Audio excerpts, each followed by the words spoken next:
로마서 3장 21절에서 31절까지 말씀 교독하겠습니다. 이제는 율법 외에 하나님의 한 의가 나타났으니 율법과 선지자들에게 증거를 받은 것이라. 곧 예수 그리스도를 믿음으로 말미암아 모든 믿는 자에게 비치는 하나님의 의니 차별이 없느니라. 모든 사람이 죄를 범하였음에 하나님의 영광에 이르지 못하더니 그리스도 예수 안에 있는 성령으로 말미암아 하나님의 은혜로 값없이 의롭다 하심을 얻은 자 되었느니라. 이 예수를 하나님이 그의 피로써 믿음으로 말미암는 화목 제물로 세우셨으니 이는 하나님께서 길이 참으시는 중에 전에 지은 죄를 간과하심으로 자기의 의로우심을 나타내려 하심이니 곧 그때에 자기의 의로우심을 나타내사 자기도 의로우시며 또한 예수 믿는 자를 의롭다 하려 하심이라. 그런즉 자랑할 때가 어디냐 있을 수가 없느니라. 무슨 법으로냐 행위로냐 아니라 오직 믿음의 법이로니라. 그러므로 사람이 의롭다 하심을 얻는 것은 율법의 행위에 있지 않고 믿음으로 되는 줄 우리가 인정하노라. 하나님은 다만 유대인의 하나님이시냐 또한 이방인의 하나님은 아니시냐 진실로 이방인의 하나님도 되시느니라. 할례자도 믿음으로 말미암아 또한 모르는 할례자도 믿음으로 말미암아 의롭다 하신 하나님은 한 분이시니라. 그런즉 우리가 믿음으로 말미암아 율법을 파기하느냐 그럴 수 없느니라. 도리어 율법을 굳게 세우느니라. 아멘. 네, 여러분 방금 읽은 로마서 3장 우리 뒷부분 후반부를 두고 종교개혁을 일으켰던 마틴 루터는 성경의 모든 부분 중에서 가장 중심이 되는 내용을 담고 있다. 또 가장 중요하다. 이렇게 이야기를 했는데요. 가톨릭의 타락의 상황 가운데에서 종교개혁을 일으킨 사람으로서 가톨릭에서 당시에 지나치게 강조했었던 행위보다 믿음을 강조해야 했었던 마틴 루터 입장에서는 또 그렇게 생각할 수 있었을 것 같습니다. 오늘 읽었었던 성경 본문의 21절에서 31절까지의 핵심 주제는 무엇일까요? 의로움이죠. 하나님의 의입니다. righteousness라고 하는데요. 또 의롭게 하다 또는 우리를 정당화하다, justify 이렇게 이런 동사가 또 쓰여지기도 하는데요. 의라는 것은 어떤 것이냐면 법적으로 죄가 있는 사람이 죄가 없는 사람으로 되면 그게 의롭게 되어지는 것이겠죠. 그리고 영적인 의미로 보면 하나님과 깨어졌던 관계가 하나님의 의로 말미암아 그 관계가 회복이 되어질 수 있는데요. 그것이 바로 하나님의 의가 되어지는 것입니다. 그래서 오늘은 하나님의 의가 과연 어떤 것인지, 하나님이 왜 하나님의 의를 이렇게 우리에게 요구하시는지에 대해서 좀 더 자세하게 살펴보도록 하겠습니다. 그렇다면 여기서 오늘 본문에서 등장하는 이 하나님의 의가 어떤 말일까? 어떻게 정의가 되어질 수 있을까? 근데 이 신약 성경에서 하나님의 의라는 말이 처음 등장하는 것이 아닙니다. 이 의롭다라는 표현이 구약 성경에도 많이 등장을 하게 되거든요. 너무 많은데 제가 세 구절만을 이렇게 여러분들에게 소개해 드리겠습니다. 첫 번째 출애굽기 23장 7절에 보면요. 거짓 고발을 하지 말라. 그러니까 거짓으로 지어내가지고 다른 사람들을 고발하지 말라는 거예요. 이게 하나님의 명령이거든요. 그리고 죄 없는 사람과 의로운 사람을 죽이지 말라 이렇게 표현이 돼 있어요. 죄 없는 사람과 의로운 사람을 죽이지 말라. 그러니까 이런 사람은 벌을 내리지 말아야 되는데 어떤 사람이냐면 죄가 없는 사람 그리고 의로운 사람. 그러니까 죄 없는과 의로운이 붙어 있지 않습니까? 그렇다면 의롭다라는 표현의 말 속에는 righteous라는 그 의로운이라는 말은 right이라는 옳은이라는 말이 있잖아요. 그러니까 옳은이라는 말은 죄라는 것에 그리고 더러운, 추악한, 악한 죄를 짓는 것에 대조되는 개념이 의로운이라는 말이라는 것을 출애굽기를 통해서도 알 수 있죠. 근데 시편 11편 7절을 보면 또 이런 말이 있습니다. 여호와는 의로우사 의로운 일을 좋아하시나니. 여러분 근데 누가 의롭다고요? 하나님이 의로운 거예요. 여호와 하나님이 의로우십니다. 그러니까 하나님은 의로우시니까 의로운 일을 좋아하시고 의로운 일을 하실 수밖에 없으시죠. 인간이 의롭나요? 인간은 너무나도 많은 죄를 짓죠. 죄의 본성을 가지고 태어났기 때문에 죄를 지을 수밖에 없는 존재입니다. 그렇지만 이 죄인인 인간과는 대조가 되는 이 여호와는 의로운 거예요.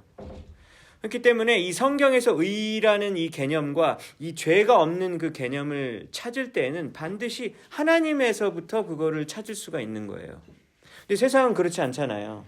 그렇죠? 세상은 자기가 착한 일을 하고 그 다음에 도덕적이고 윤리적인 일을 할 때 그 안에 의가 있다고 생각을 하잖아요. 예수님 믿지 않는 사람들은. 그런데 우리가 하나님의 의라는 이 개념을 온전히 찾아가기 위해서는 하나님이 의롭다고 했으니까 하나님으로부터 오는 그 의를 찾는 것으로부터 이 실마리를 찾을 수 있다라는 것을 우리는 알아야 되는 겁니다. 이것을 온전히 이 출처와 근원을 알지 못하면 우리는 하나님의 의를 온전히 받을 수가 없죠. 잠언 12장 28절에 보면 이런 말씀이 있습니다. 공의로운 길에 생명이 있나니 그 길에는 사망이 없느니라. 공의로운 길에는 생명이 있고요. 그리고 그 공의로운 길에는 사망이 없다라는 거예요. 그러면은 반대되는 길, 죄악의 길에는 사망이 있겠죠. 그렇기 때문에 의와 생명이 연결이 되어지는 것을 우리는 알 수 있습니다. 그러니까 의로움은 그냥 착하고 선하고 윤리적이고 도덕적이고 여기서 끝나는 것이 아니라 생명과 연관이 되어 있다는 것을 우리는 성경에서 알 수가 있는 것이죠. 여러분, 의의 길만이 생명의 길이라는 거. 그래서 오늘 이 하나님의 의에 대해서 정리를 해보자면요. 첫 번째는 죄, 악에 반대되는 것이 바로 의이다. 두 번째, 하나님이 의로우신 분이다. 그리고 세 번째, 의의 길로 가야만 생명을 얻을 수 있다. 이 세 가지 개념을 정리했을 때 우리 오늘 본문을 또 이해할 수 있는 어떤 초석이 되겠습니다. 그렇다면 하나님이 우리가 의롭게 되기를 원하시잖아요. 왜 하나님은 우리가 의롭게 되길 원하냐면 첫 번째는 아까 시편의 11편에서 나왔던 것처럼 하나님이 의롭기 때문에 우리도 하나님처럼 의롭게 되기를 원하시는 것이죠. 만약 하나님이 완벽한 아름다우심이시고 완벽한 사랑이고 진리시라면 우리도 우리 지금 이 죄악의 상태에 있는 것을 그대로 있기를 원하지 않으시고 하나님처럼 변화하기를 원하시는 것이죠. 두 번째, 하나님은 왜 우리가 의롭게 되길 원하냐면요. 아까 말씀에서 보았던 것처럼 의의 길에만 생명이 있기 때문입니다. 하나님은 우리를 건져내길 원하시는 것이죠. 죄악으로부터 그리고 죽음으로 가는 그 길로부터 건져내길 원하시기 때문에 의를 강조하시고 우리가 의로워야 된다라고 말씀하시는 것입니다. 세 번째는 관계 회복이에요. 에베소서에 보면은요, 죄 때문에 하나님과 우리와의 관계가 깨졌다고 얘기하죠. 그래서 우리가 하나님과의 관계가 회복되기를 원합니다. 근데 회복되려면은요, 그냥 회복되어질 수는 없죠. 그래서 우리는 이제 성경에서 예수님이 자꾸 이제 원수도 용서하라 막 이런 말 하니까 관계가 깨진 사람에게 찾아가서 이제 강제적으로 이렇게 용서를 하려고도 하고 용서 받길 원하고 그렇게 되길 원하잖아요. 근데 그렇게 되는 것이 가능한가요? 먼저 선제되어져야 되는 것은 무엇을 잘못했는지에 대해서 온전히 고백을 하고 그리고 그 죄에 대해서 뉘우침이 있고 그리고 난 다음에 관계 회복이 가능하죠. 근데 그것은 그냥 덮어버리고 그냥 용서하자 화해하자고 했었을 때 관계가 회복이 될까요? 안 된다고 하는 것이죠. 왜냐하면 그 마음속에 계속해서 그 앙금이 남아있고 저 잘못했던 거 그냥 덮기에는 너무 큰데? 라는 생각 때문에 쉽지 않을 거예요. 내 옷에 지금 더러운 오물이 막 묻어 있어요. 막 너무 더러워요. 근데 나랑 가까이 하자. 막 가까이 하자고 막 이래요. 막 땡겨요. 그럼 어떻게 될까요? 나의 옷에 묻은 이 오물이 상대방에게도 묻을 수밖에 없잖아요. 그렇기 때문에 이 오물 처리가 온전히 되어지지 않고서는 관계 회복은 있을 수 없는 것입니다. 그래서 오늘 이 로마서 3장에는 이 관계 회복에 대한 내용이 등장하게 되는 것이죠. 여러분 오늘 읽었었던 21절 처음 부분을 볼까요? 로마서 3장 21절입니다. 율법 말고 하나님의 한 의가 나타났다라고 해요. 그러니까 10절 거기까지는 율법에 대한 말씀이 나오게 되는데 율법 말고 율법을 제외하고 하나님의 한 의가 나타나게 되었는데 이 하나님의 의가 어떤 의냐면 율법과 선지자들에게 증거를 받았대요. testify라고 하는데요. 이것이 증언을 해주는 거래요. 여러분 율법과 선지자는 뭘 의미하는 걸까요? 구약 성경을 의미하는 겁니다. 그러니까 율법은 그러니까 구약 성경은 모세오경과 그리고 예언서로 또 구성이 되어 있잖아요. 물론 중간에 지혜서가 있지만 이 대표적인 이 두 단어를 쓰면서 구약 성경을 전체적으로 표현하는 구절이 바로 율법과 선지자예요. 근데 율법과 선지자가 계속해서 증거를 하는 그게 있대요. 누굴까요? 예수님이잖아요. 예수님이 오실 것이다. 예수님이 오실 것이다를 모세 율법에도 예수님에 대한 예언이 많이 나와 있고요. 선지자들도 예수님이 어떻게 오실지에 대해서 얼마나 많이 예언을 했습니까? 수백 가지라고 얘기했잖아요.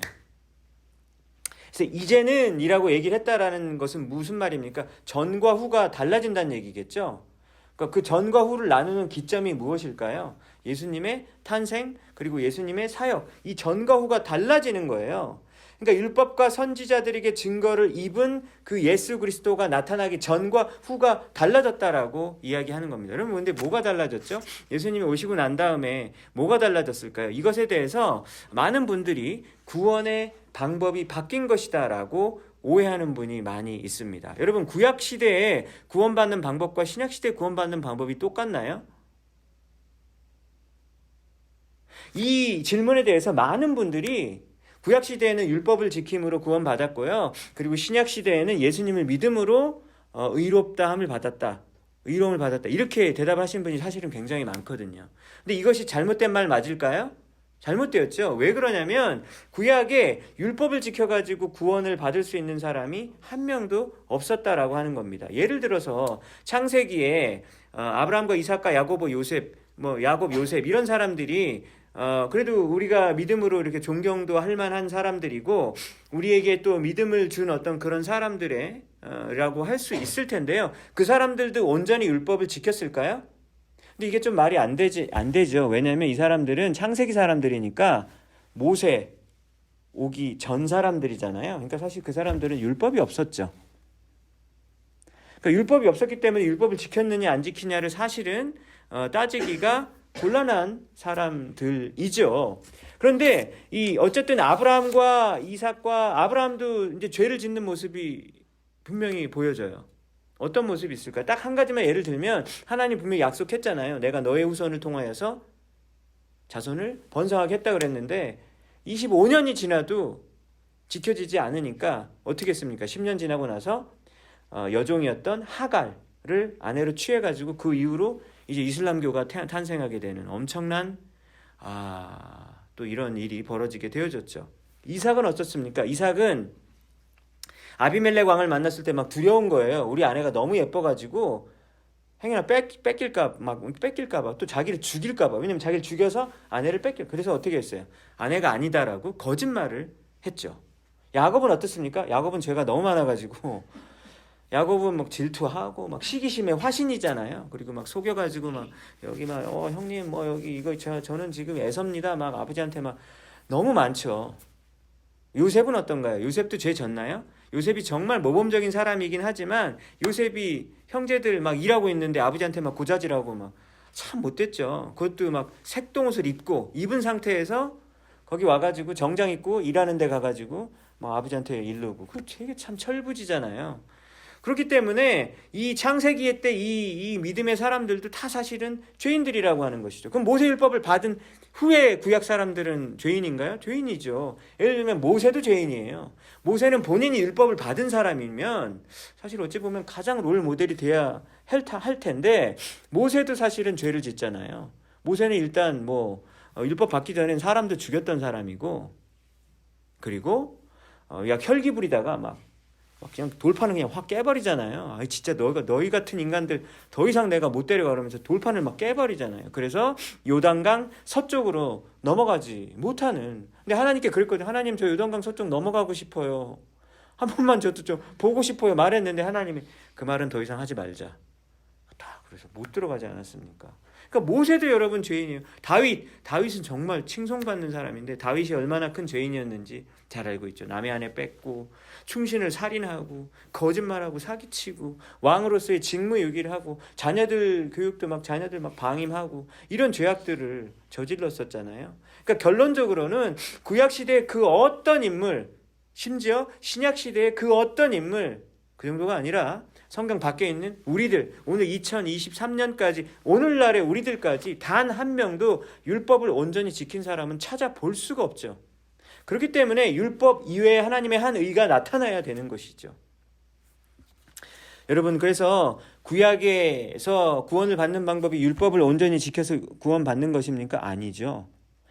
창세기 15장에도 아브라함이 하나님을 믿으니 하나님이 그것을 의로 여겼다 이렇게 돼 있어요. 거기서 이미 로마서에 나오는 이 이신칭의의 이 말씀이 창세기에 이미 나왔다라고 하는 것이죠. 아브라함이 하나님을 믿어서 의로 여겼다라고 하는 거예요. 어떤 행동을 해서 했다는 것이 아니라. 여러분, 그래서 이 구약과 신약의 구원의 방법은 같다라는 거 항상 똑같았었습니다. 구약 시대에는 멀리 계신 하나님을 믿음으로 구원을 얻게 되었고, 그러면 뭐가 예수님이 오시면서 달라지게 되었느냐? 많이 달라졌죠. 왜냐하면 하나님은 너무 먼 분이셨어요. 하나님 한번 만나려면 자기가 감히 못 만나니까 모세한테 부탁해가지고 저기 하나님이 뭐라고 하는지 좀 가서 좀 알려줘 주세요. 그러면 모세가 가가지고 막 산에까지 가가지고 하나님 뜻을 듣고 내려올 때 막 광채가 나잖아요. 그래서 수건으로 뒤집어 써가지고 그걸 볼 수 없을 정도로 하나님은 먼 분이었어요. 두려운 분이었었어요. 근데 예수님은 그런 분이 아니잖아요. 어때요? 예수님은 당시에 진짜 무시당하던 어린이들도 나한테 오는 거를 막지 마 그러면서 어린이들도 막 가까이 해주신 분이셨어요. 죄인들도 가까이 해주셨고 세리들도 가까이 해주셨고요. 그리고 심지어 당시에 막 이렇게 터부시했었던 그 피부병이 한센병이 걸려서 막 문드러지고 막 이런 사람들도 막 가까이 가서 만져주시고, 그리고 당시에 아무도 이렇게 잘 쳐다보지도 않았던 장애인들에게 찾아가서 손으로 직접 만져주시면서 기도해 주셨잖아요. 여러분, 그러니까 이 예수 그리스도가 오심으로 인하여서 이분을 믿어야겠다라고 하니까 여러분 우리의 믿는 것이 훨씬 더 구체적으로 되고, 예수님이 정말 하나님이신데 하나님이 그렇게 두렵고 멀리 있는 분이 아니시구나라고 하는 것을 새로운 길을 열어주셨기 때문에 너무나도 감사한 것이죠. 22절을 볼까요? 예수 그리스도를 믿음으로 말미암아 모든 믿는 자에게 미치는 의가 차별이 없다라고 이야기했습니다. 여러분, 처음에 지금 하나님의 의에 대해서 계속해서 살펴보았는데요. 그 하나님의 의가 어떻게 생기냐라는 거예요. 그럼 우리가 도대체 어떻게 해야지 그 하나님의 의를 받을 수 있습니까? 우리가 어떻게 하면 의인이 되어질 수 있습니까? 여기서 뭐라고 나와요? 22절.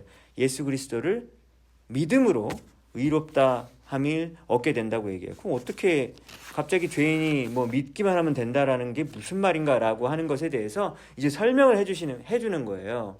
예수님 안에 24절을 보니까 속량이 있다라고 얘기했습니다. 여러분, 속량, 이게 너무 어려운 표현이고 속량이라는 단어를 저는 쓴 적이 없는 것 같아요. 일상생활 중에서. 여러분 쓰신 적도 없으시죠? 속량은 redemption입니다. redemption.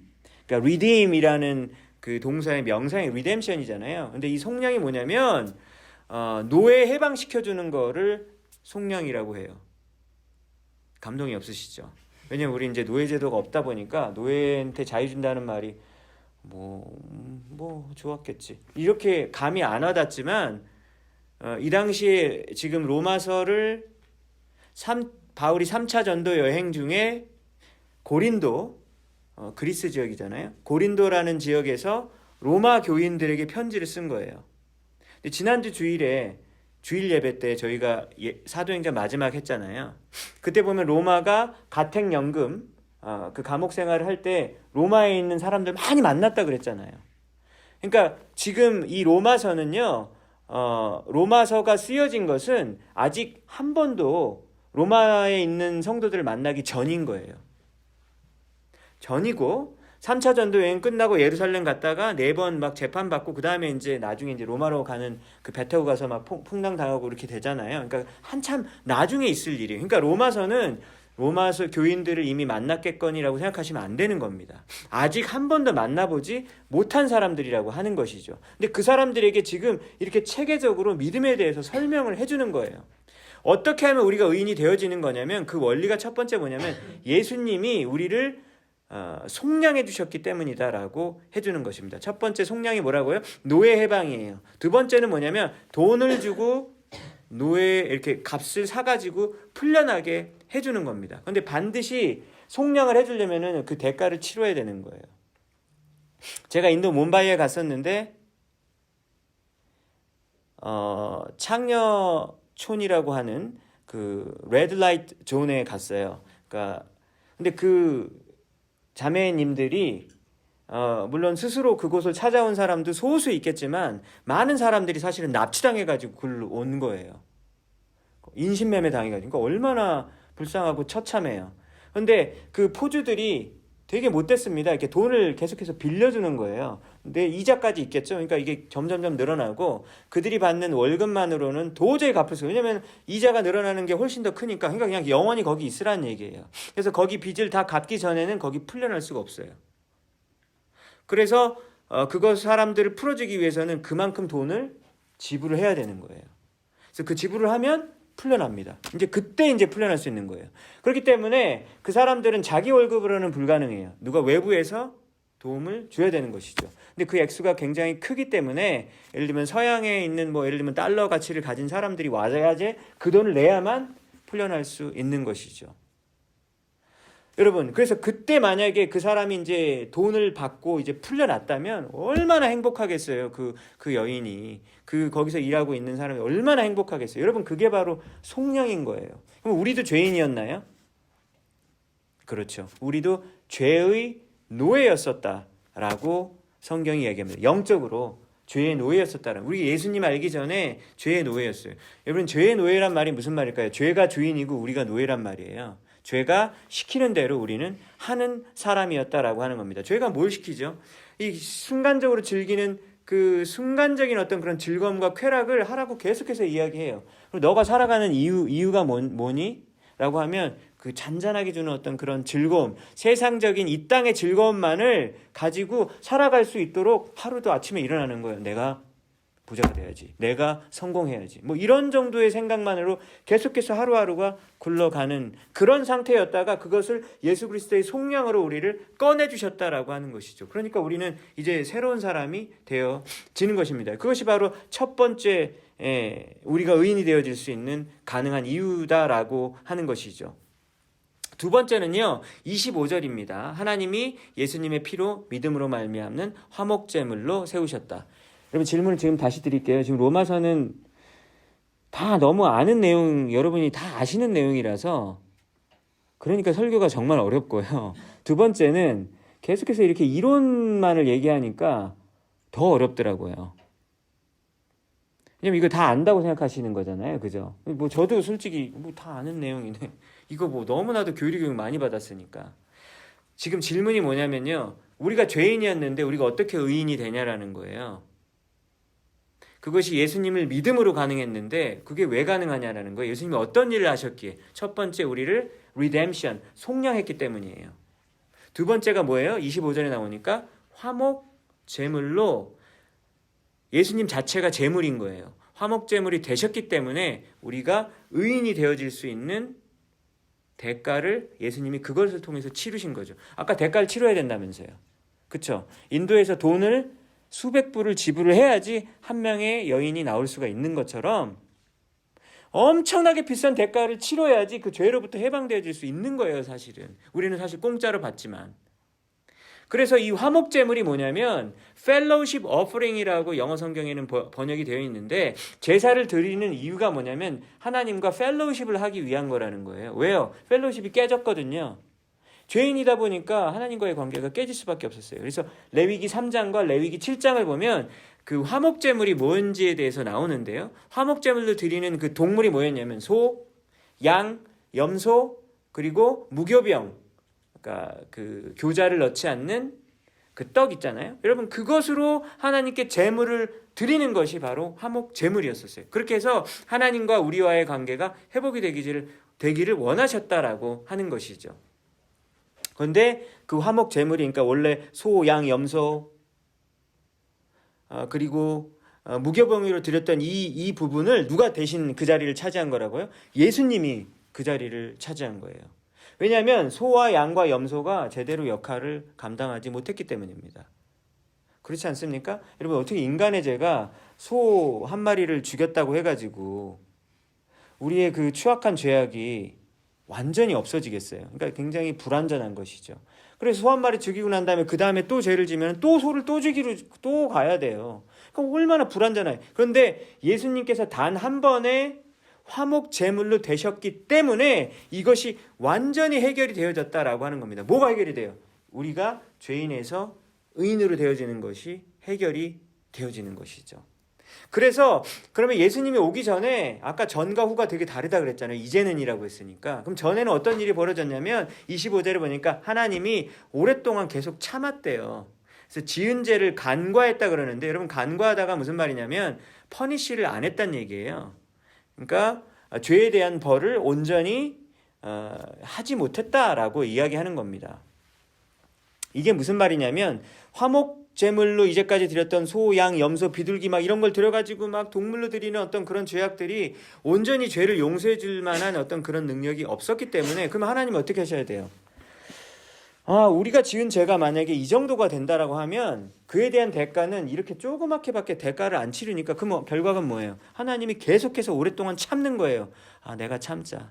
그래 저 정도 했으니까 그냥 내가 참자 하면서 온전한 죄에 대한 심판이 이루어지지 않았다라고 하는 겁니다. 여러분 그러면 그 하나님이 막 계속해서 참고 있었던 그 인내가 언제 끝나죠? 예수님이 십자가에서 화목제물로 드려졌을 때 그 하나님의 그 인내가 끝나게 되어지는 것이죠. 그래서 하나님의 의가 온전히 충족이 되어지는 사건이 바로 예수 그리스도의 십자가 사건이다라고 하는 것입니다. 26절을 볼까요? 하나님의 의로우심을 나타내시고 그리고 하나님 스스로도 의롭고 그리고 하나님만 의로우신 것이 아니라 누가 의로우신 것이죠? 예수님을 믿는 자들도 의롭게 되었다라고 하는 것입니다. 그러니까 그 예수님의 의가 나에게 오게 되어지는 것이고 그리고 나의 죄는 전부 다 예수님께로 십자가로 가게 되는 것이죠. 이제 맞바꿈이 되어지는 것이죠. 예수님이 손해봤죠. 왜냐하면 예수님은 우리의 모든 죄악을 받으시고 십자가에 받으시고 우리는 예수님의 의의를 받게 되니까 예수님이 완전 손해보는 장사죠. 그런데 이것이 바뀌어지는 것이 바로 그 계기가 되어졌다라고 하는 것입니다. 그래서 27절을 보니까 자랑할 것이 어디에 있는가라고 하는 겁니다. 우리는 자랑할 것이 없다라고 하는 것이죠. 여러분 그래서 믿음이 있는 사람은 자랑하지 않는 사람들이죠. 믿음이 없으니까 자랑을 하는 것이죠. 왜? 내가 했다라고 생각하기 때문에 자랑을 하는 것이죠. 근데 구원에 있어서 여러분 우리가 한 일이 뭐가 있죠? 우리가 그래도 믿어줬잖아요. 하나님 믿어줬잖아요. 그럼 우리의 믿음이 어떤 공로가 되어지느냐라고 하는데 그 믿음도 공로가 되어질 수 없다고 에베소 2장이 말하고 있지 않습니까? 왜요? 그 믿음이 하나님의 선물로 주어졌기 때문이죠. 여러분 전도하고 싶은 사람이 있어요. 전도를 하고 싶어서 정말 기도도 하고 설득도 하고 착한 일도 한번 해보고 그 앞에서 그리고 또 때가 돼가지고 한번 이렇게 전도하려고 하는데 여러 가지로 설명을 많이 해줬어요. 자 이러이러 하니까 우리는 죄인이었고 있잖아요. 동물제사 드렸고 막 우리는 그래도 부족해가지고 하나님이 계속 오랫동안 참으셨단 말이야. 그러니까 십자가를 해가지고 완전히 채워졌으니까 이걸 믿어야 되겠어 안 믿어야 되겠어 라고 얘기하면 믿어요 안 믿어요? 안 믿잖아요. 그 누가 믿겠어요? 다 큰 어른이. 이게 믿는 게 여러분 거의 기적에 가까운 일입니다. 근데 여러분 믿고 있잖아요. 정말 신기한 일이죠. 이것은 정말 신비롭다라고 할 수밖에 없는 것입니다. 그러니까 믿음이 결코 쉬운 것이 아니죠.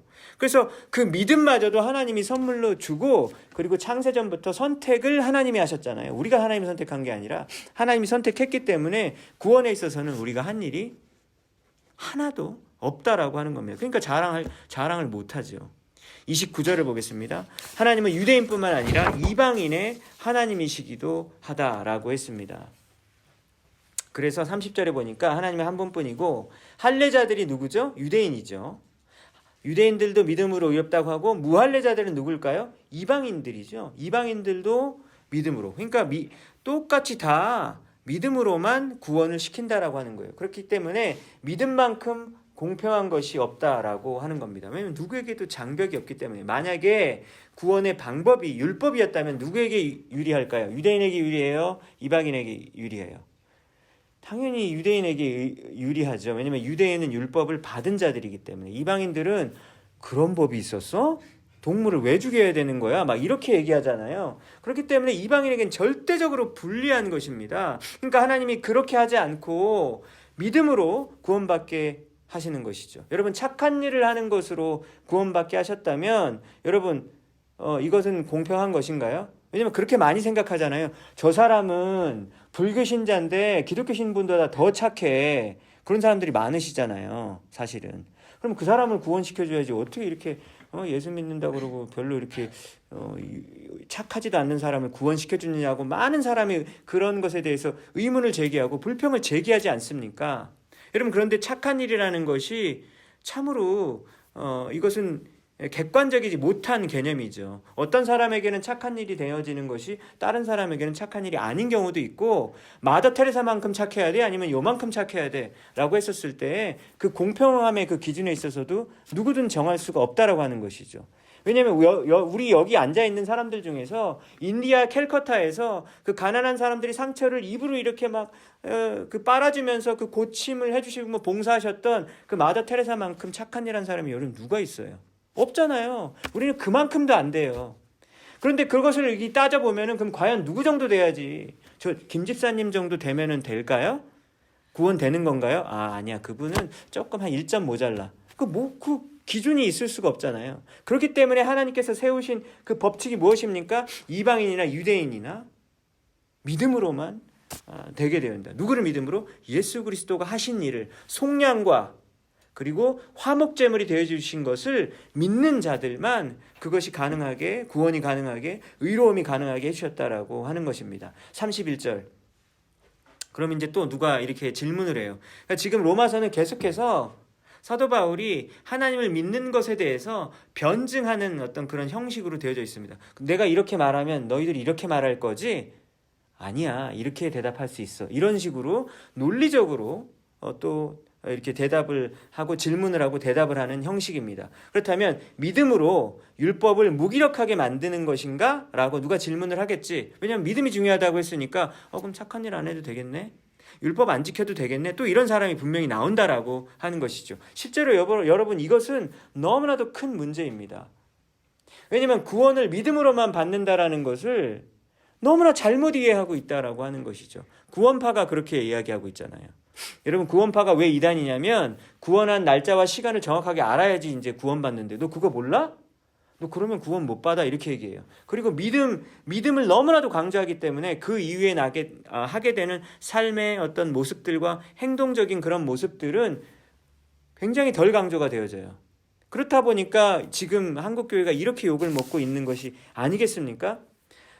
율법은 예수님 오기 전에만 통해서 예수님이 오신 이후로는 새 부대에 새 포도주를 담을 거야 라고 이런 식으로 얘기를 하면서 또 내가 믿었으니까 하나님은 어차피 내가 잘못을 해도 끝까지 나를 이끌어 주실 거야. 그것이 칼빈 교리의 5번 교리잖아요.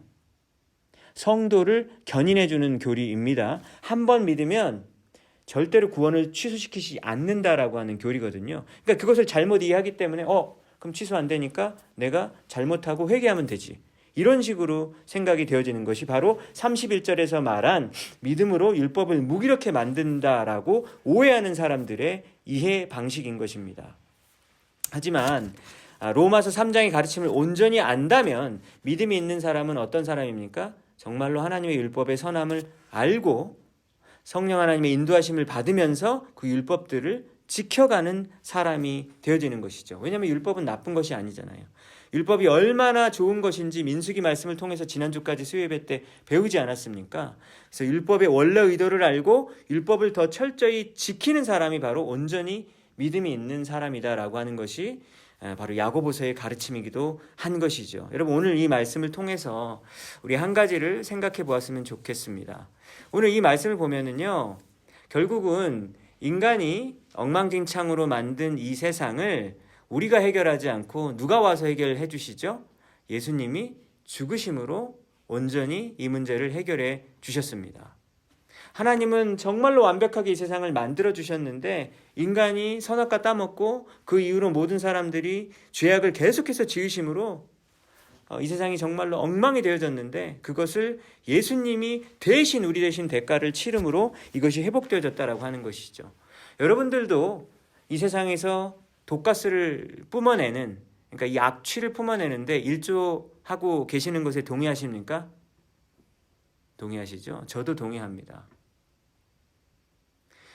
제가 오늘 아침에 새벽 예배 끝나고 운전을 하고 맥도날드 밑에서 우회전을 하는데 저쪽에서도 좌회전을 하려는 사람이 있었는데 이렇게 서로 이렇게 멈칫멈칫하면서 양보를 누가 하나 하다가 저도 가다 좀 서다 가다 서다 이렇게 하다가 먼저 보내주려고 그랬어요. 그래서 섰어요.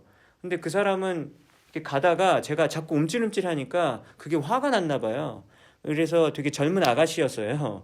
아가씨였는데 저한테 손가락을 딱 날리고 딱 이렇게 날리고 가더라고요. 그래서 우리 청년부 정도 되어 보였는데 제가 그거를 딱 한 번 맞으니까 손가락 한 번 맞으니까 이제 갑자기 막 화가 치밀어 오르더라고요. 저걸 어떻게 저걸 죽여 살려 그러면서 제가 열심히 쫓아갔죠. 그래서 그 다음에 쫓아갔는데 거기가 마침 또 신호가 걸리는 길이거든요. 우리 집 가는 길이. 거기 그 전기회사 거기 있잖아요. 거기서 걸려요. 전기회사 이름이 뭐죠? SEL. 거기 앞에 걸리거든요. 그래서 딱 걸린 거예요. 그리고 저는 이렇게 좌회전해야 되니까 이렇게 딱 여자 옆에 섰어요. 서가지고 저는 이제 이렇게 딱 쳐다봤어요. 왜 그러냐고. 그랬더니만 갑자기 그 여자가 또 막 손으로 막 이렇게 막 화를 막 내더라고요. 그래서 이제 저는 이렇게 갔습니다. 그래서 이 이야기가 제가 너무 이제 화가 나가지고 어떤 분에게 얘기를 했어요. 그랬더니만 이런 상황이 어떻게 해야 되냐. 그럴 때는 이렇게 해야 된대요. 두 손으로 해야 된대요. 한 손으로 받았으니까 두 손으로 다시 되갚아줘야 된다고. 두 손으로 이렇게 손가락을 해야 된다고. 그래서 그래도 내가 또 크리스찬이고 또 풀만의 또 목사인데 어떻게 그렇게 할 수 있겠냐. 이렇게 얘기를 했어요. 풀만이 아니었으면 제가 했을 수도 있죠. 농담입니다. 근데 이걸 보면서 저는 생각을 했어요. 그 젊은 아가씨도 이렇게 막 아침부터 뭐가 그렇게 화가 났는지 그게 그렇게 그냥 넘어갈 수도 있는 일인데 이렇게 손가락을 상대방에게 하면서 화를 막 뿜어내고 저도 또 화가 많이 났고 이러면서 제가 짓는 죄, 저 사람이 짓는 죄, 여러분들이 짓는 죄가 만약에 이 세상 공기 가운데 지금 지구온난화가 막 탄소, 메탄가스 때문에 막 이렇게 막 오존층 파괴된다고 하는데 그런 것처럼 우리가 만약에 이렇게 보여질 수가 만약에 있는 것이라면 우리 인간이 짓는 이 죄악들이 얼마나 많은 이 지구상을 이렇게 오염시킬까라는 생각이 들었어요. 근데 이 인구가 몇 명이라고요? 80억이에요, 지금 80억. 여러분, 이 80억 인구가 이 뿜어내는 이 죄악의 이 오염을 여러분 과연 어떻게 해결할 수 있겠습니까? 이건 불가능해요. 인간이 해결할 수 없는 일이에요. 그런데 정말로 감사한 것은 하나님이 우리를 대신해서 그 모든 그 죄악과 그 추악한 것들을 십자가에서 처절하게 온 몸이 다 옷도 하나도 입지 않으신 상태로 수치하심을 당하신 상태로 우리를 위해서 속량해 주시고 그리고 화목제물이 되어 주셨다라고 하는 것이죠. 그런 면에서 여러분 성경에 나온 이 하나님이 너무 달라요. 여러분 이슬람교에 나오는 그 알라시는 정말 무섭잖아요. 그대로 지키지 않으면 벌 주신 되게 무서워해요. 여러분 또 그리스 신화에서 나오는 신들은 어때요? 그 시기심과 질투가 정말 많아요. 그래서 인간에게도 막 보복하고 그래요. 너 이렇게 했어 그러면서 인간에게 보복하는 신으로 나와요. 또 한국에서 믿는 산신령 신이 있잖아요. 산신령 신은 어때요? 산신령 신한테 온전히 제사를 바쳐야 산삼도 발견할 수 있고 그리고 비나이다 했었을 때 온전히 우리에게 선물을 줄 수 있는 그런 신이에요. 근데 여러분 성경에 있는 신은 어때요? 우리 예수님은 어떠신 분이세요? 안 그렇잖아요. 오히려 우리에게 먼저 다가오셔서 내가 너를 위해 죽을게. 나 너 너무 사랑해.